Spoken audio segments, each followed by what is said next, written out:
Welcome, everyone, back to the Real News Network. I'm Jared Ball here in Baltimore.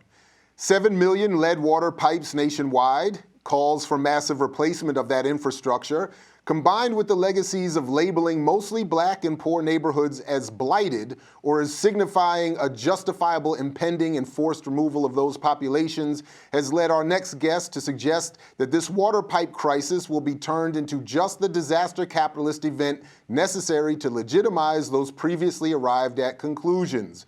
Glen Ford, executive editor and founder of Black Agenda Report, is back with us to discuss all of this for his Ford Report. Glen, welcome back to the Real News. Thanks for having a place for me. So please lay it out for us. How is this national lead water pipe crisis going to be used by disaster capitalism? Yeah, I think this is going to creep up on us. You know, when people first learned about the lead poisoning in Flint, Michigan, folks were all upset, righteously, about the criminality of the state and the federal officials involved. And they were horrified by the sheer scale of the threat, the public health threat that looms. And it looms not just over Flint, but over communities all around the country. According to USA Today, about 2,000 city and county water systems are infected with lead. And the problem is most acute in the older cities and in older housing, even in cities that aren't that old, because that's where the pipes are more likely to be made out of lead. And that, of course, is where disproportionately Black people live.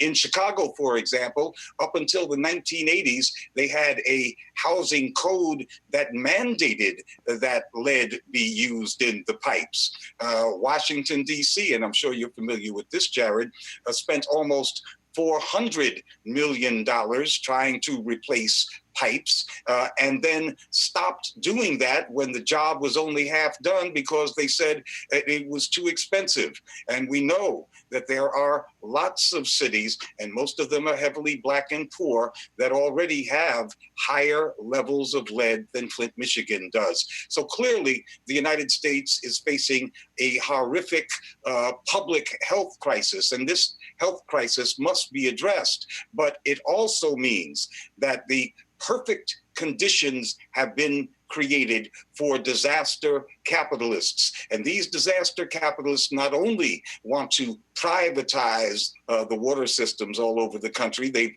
only got 12% ownership of water systems in the US. So that means there's 88% to go. That's a huge growth market as far as they're concerned.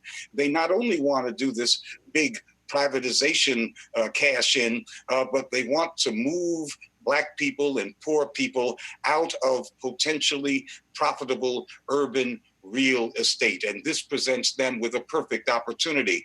They want to use this lead poisoning crisis to privatize the water, but also to remove Black people from the cities. It's estimated that it would cost $1 trillion to replace the lead pipes in the country. That's $1,000 billion.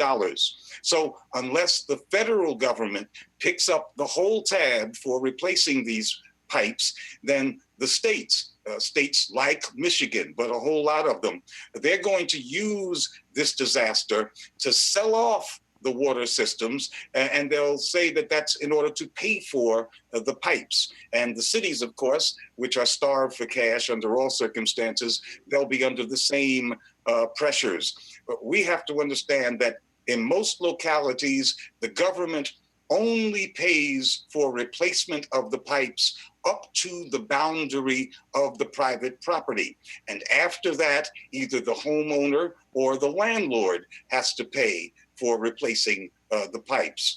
In low-income areas, that means a mandatory replacement of pipes rule would cause homeowners to go bankrupt, and it would also prompt landlords to try to pass on the cost of the pipe replacement to their tenants through raising the rents. Cities and counties will use this health emergency to declare a blight on these poor and Black communities. And they've already been doing that, in fact, for decades, really for generations, saying that poor communities were blighted and then forcing the people to leave. Only now, with this national lead crisis, we see this scenario developing all around the country. So the only possible way to prevent this national health emergency from turning into a black removal project all across the country is for the federal government